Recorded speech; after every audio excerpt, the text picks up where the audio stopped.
My sister just flushed my dream of Italy down the toilet, literally.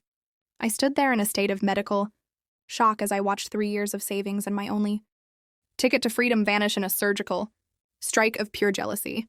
My sister looked at me with a sovereign smirk and said, "You aren't leaving this family, and you aren't leaving me."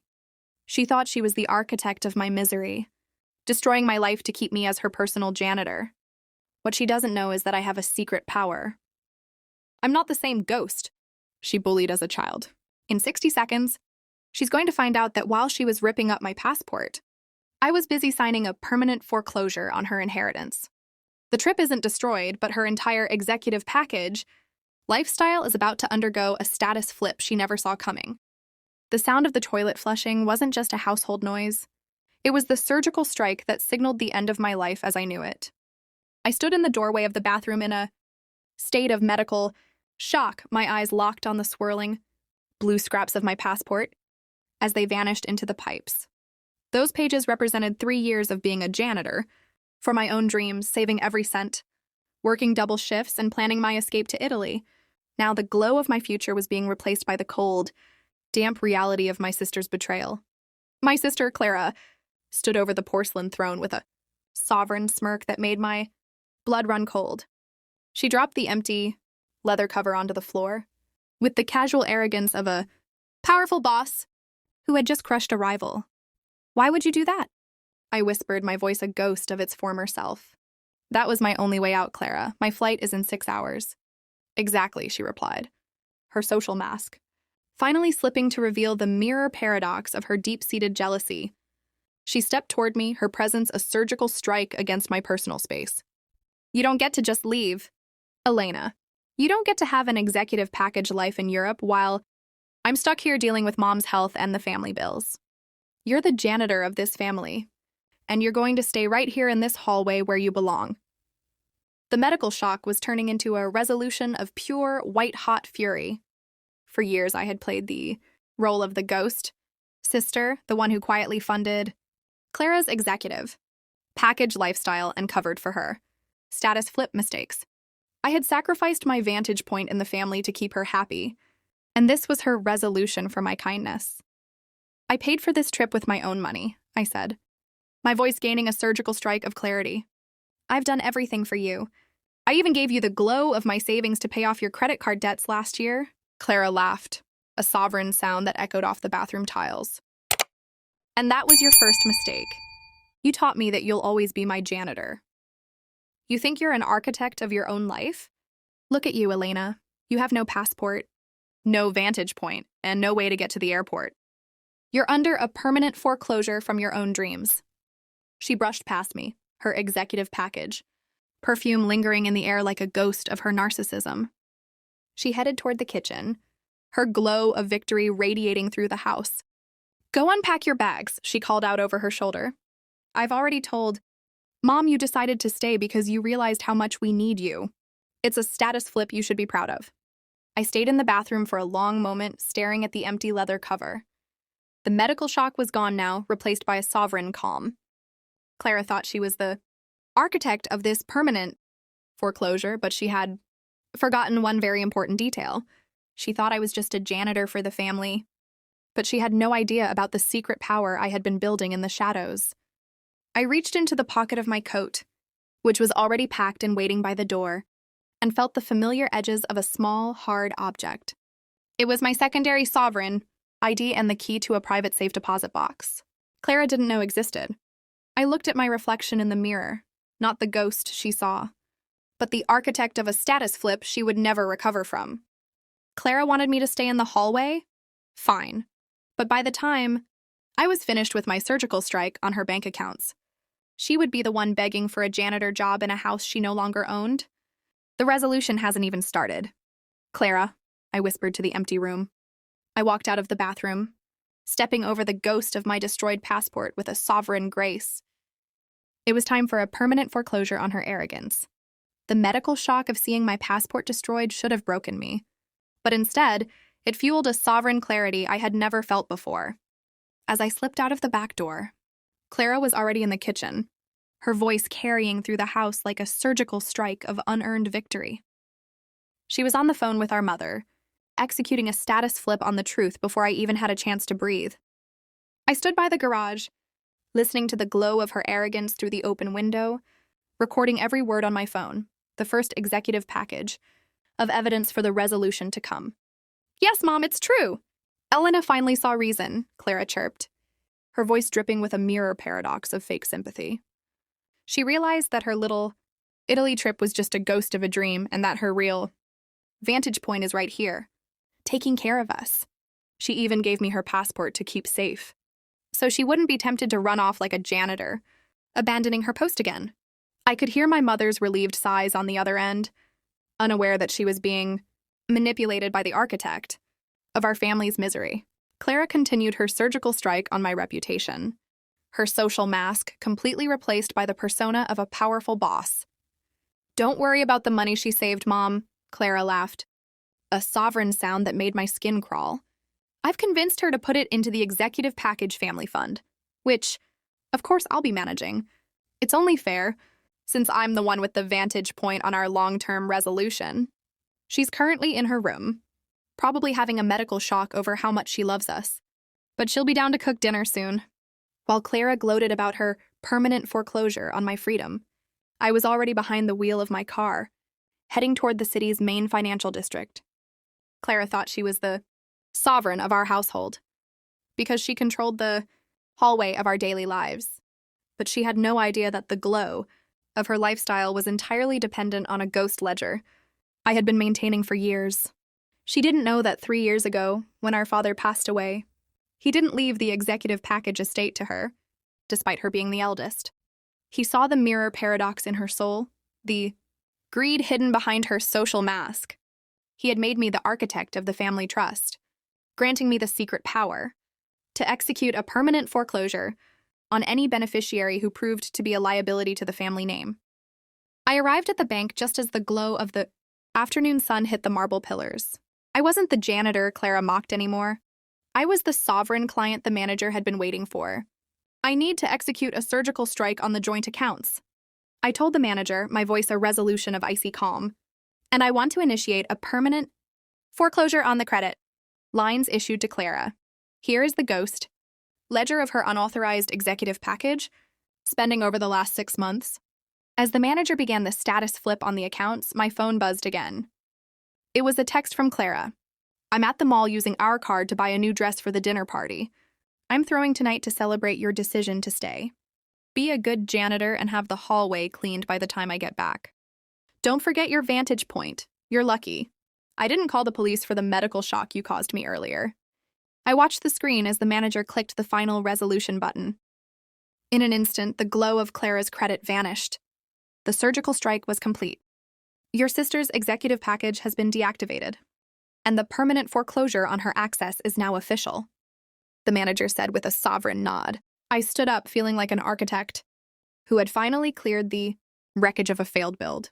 Clara thought she was the powerful boss of my life because she destroyed a piece of paper. But I was the sovereign who held the vantage point over her entire existence. "The medical shock is just beginning for her," I whispered, heading for the door. Clara was at the mall, probably standing at a register with a bag of executive package clothes, about to face a status flip she never saw coming.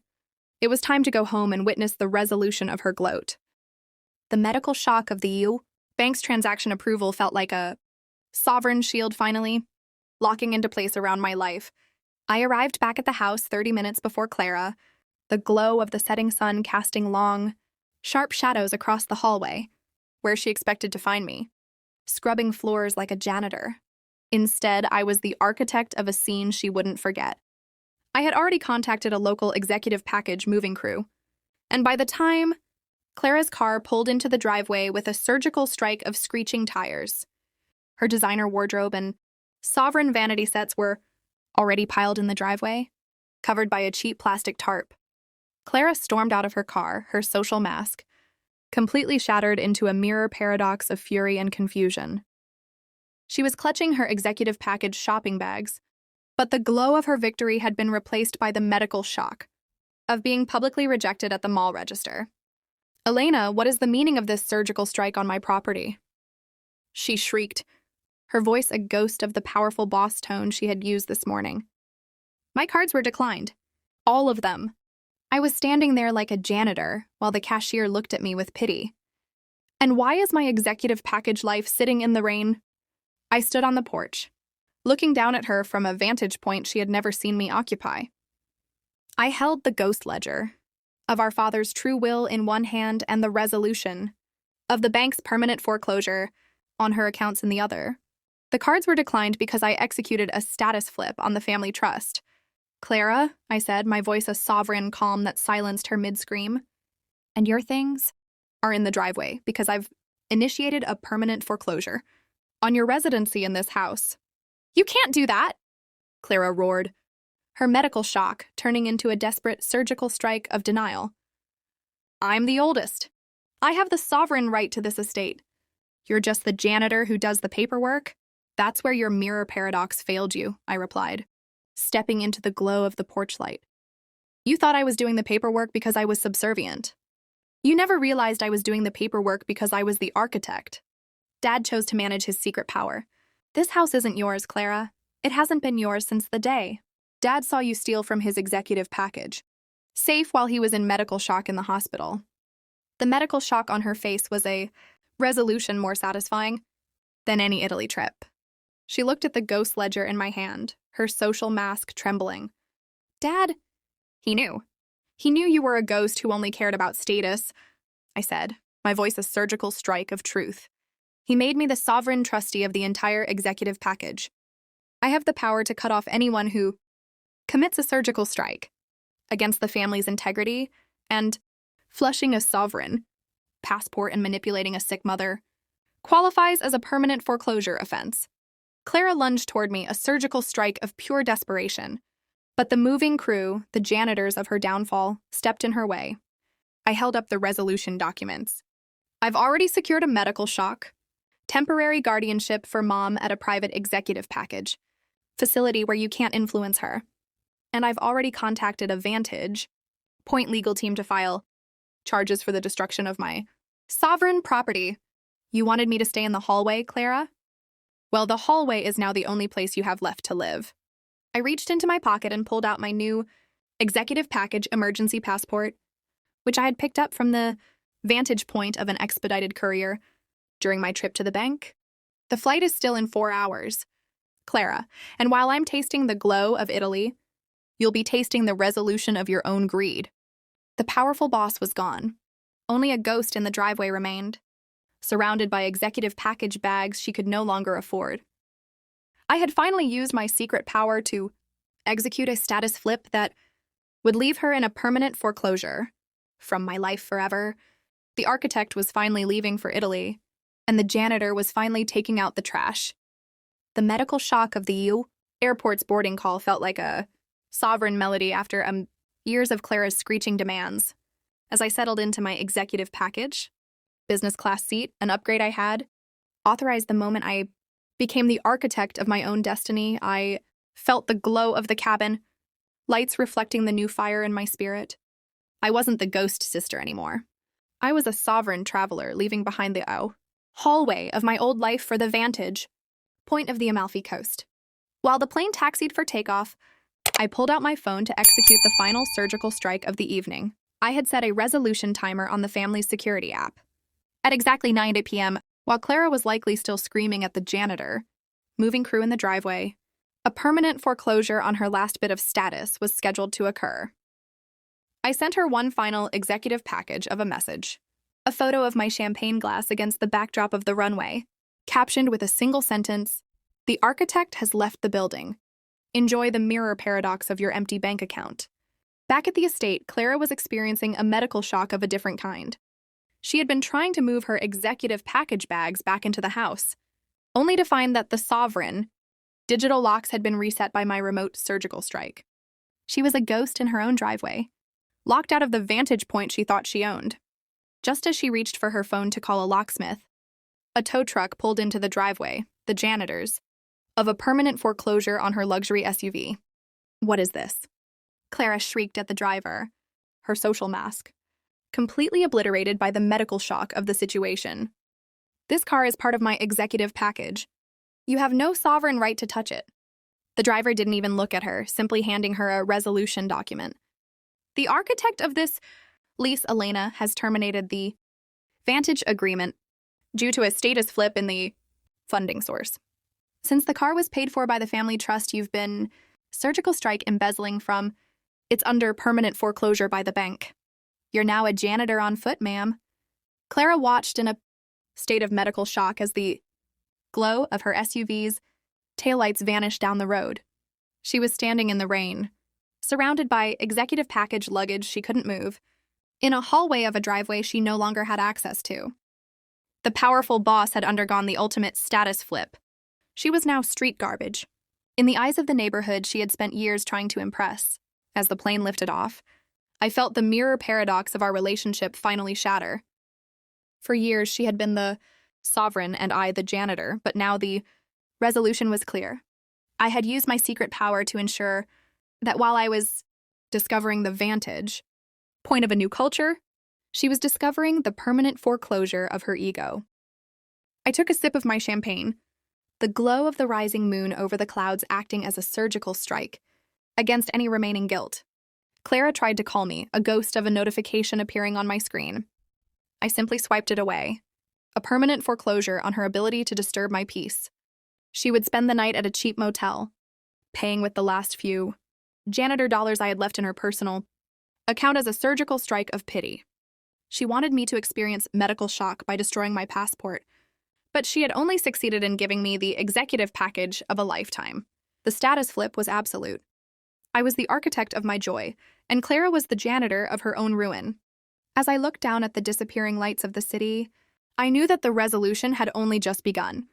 Tomorrow I would wake up in Italy, a sovereign woman, while Clara would wake up to the permanent foreclosure of every lie she ever told.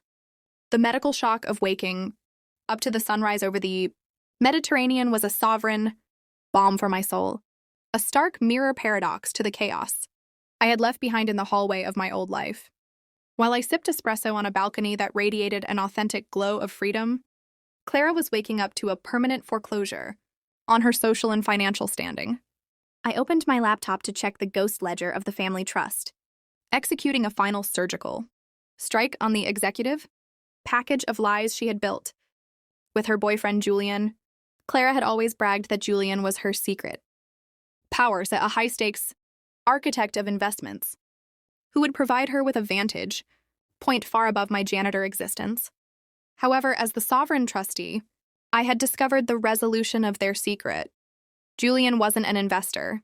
He was a ghost, using Clara's access to our family trust to cover his own medical shock of gambling debts. Back home, Clara was currently standing in a cheap motel lobby, facing a status flip that was turning her into street garbage.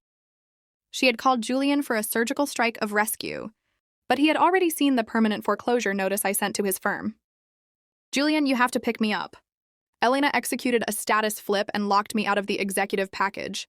Estate. Clara wailed into her phone, her social mask completely gone. Clara, listen to me, Julian's voice came through, cold and distant, a ghost of the man who had promised her a sovereign life. The architect, your sister, sent over proof that you've been stripped of all vantage points in the trust. My firm cannot be associated with a janitor who is under investigation for surgical strike, embezzlement. Our relationship was based on your executive package status, and now that you're facing financial ruin, and we have reached a resolution. He hung up, leaving Clara in a medical shock of total abandonment. She was now a powerful boss with no power, a sovereign with no kingdom, and a ghost in a city that only respected the glow of money. I watched the financial ruin unfold through the bank's real-time alerts. Every executive package subscription, every Vantage Club membership, and every sovereign credit line she had tried to use was being met with a permanent foreclosure. She had tried to destroy my resolution by flushing my passport, but she had only succeeded in triggering a surgical strike on her own future. The mirror paradox is finally over, I whispered to the salty sea breeze. I wasn't just a traveler anymore. I was becoming the architect of a new glow, business, a consultancy for sovereign, women who needed to protect their assets from ghost, predators like Clara and Julian, Clara sent one last desperate message. You can't do this. I'll tell everyone you're a janitor who stole my life. I'll cause a medical shock that will ruin your glow. I didn't reply. I simply clicked the resolution button to block her number forever, executing a permanent foreclosure on her toxicity. The financial ruin was her own creation. She had spent years treating the family trust like her personal, executive package playground, never realizing that a janitor was actually the sovereign, keeping the lights on. As I walked down to the Italian shore, the glow of the water felt like a surgical strike against my past. Clara was back home, a ghost in the hallway of a motel, while I was the architect of a life that finally had a vantage point worth seeing. The status flip was no longer a plan, it was my resolution. The medical shock of my year in Italy had transformed me into a sovereign woman who no longer recognized the ghost. I used to be in Clara's shadow. I returned home not to reclaim my old life, but to witness the resolution of the surgical strike I had initiated. As I walked into the headquarters of the family trust, the glow of the marble lobby felt like a vantage point of true victory. I was no longer the janitor managing the paperwork. I was the architect, arriving to take my executive package, seat as the official CEO. As I waited for the elevator, I saw a figure in a gray uniform, scrubbing the mirror, paradox of the glass doors. It was Clara. The medical shock of seeing her, the former, powerful boss, holding a mop was the ultimate status flip. Because of the permanent foreclosure on her assets and the surgical strike of legal fees from her embezzlement case, she had been forced into a work release program to pay back the trust. She was now a literal janitor in the very building she once thought was her sovereign birthright. Clara looked up, her social mask completely eroded by months of financial ruin. When our eyes met, the medical shock on her face turned into a ghost of a sneer. Are you here to gloat, Elena? She rasped, her voice a surgical strike of bitterness. Are you happy seeing me like this while you wear that executive package, suit and carry the glow of a life you stole from me? I didn't steal your life, Clara. I just stopped paying for your mirror paradox of a fantasy, I replied, my voice a sovereign calm that offered no resolution of pity. You chose to execute a surgical strike on my freedom by flushing my passport. I simply chose to execute a permanent foreclosure on your ability to hurt this family ever again. I stepped closer, noticing how she flinched, a status flip from the woman who used to corner me in the bathroom. The ultimate justice isn't that you're cleaning floors, Clara. It's that you finally have to see the world from the vantage point of the people you used to treat like street garbage. I'll get it all back, she whispered, a medical shock of delusion still clinging to her. Julian will find a way. He's an architect of finance. Julian is under permanent foreclosure himself, Clara, I said, handing her a resolution update from the morning news. He was caught in a surgical strike by the authorities for the very gambling debts you helped him hide. He's a ghost now, just like your credit score. The mop slipped from her hand, clattering against the floor in the quiet hallway. I turned toward the elevator, the glow of my new future waiting on the top floor. Wait, she called out, a medical shock of desperation in her tone. Elena, please. I'm your sister. Don't leave me as a janitor. I paused, but I didn't look back. You should be thankful for the janitor job. Clara, it's the first honest executive package you've ever had. If you work hard, maybe one day you'll earn a status flip of your own. But for now, the architect is busy. As the elevator doors closed, the last thing I saw was the mirror paradox of her reflection in the glass she was meant to clean. The ultimate justice was complete. I was the sovereign of my own life, and the ghost of our past was finally laid to rest in the resolution of the truth.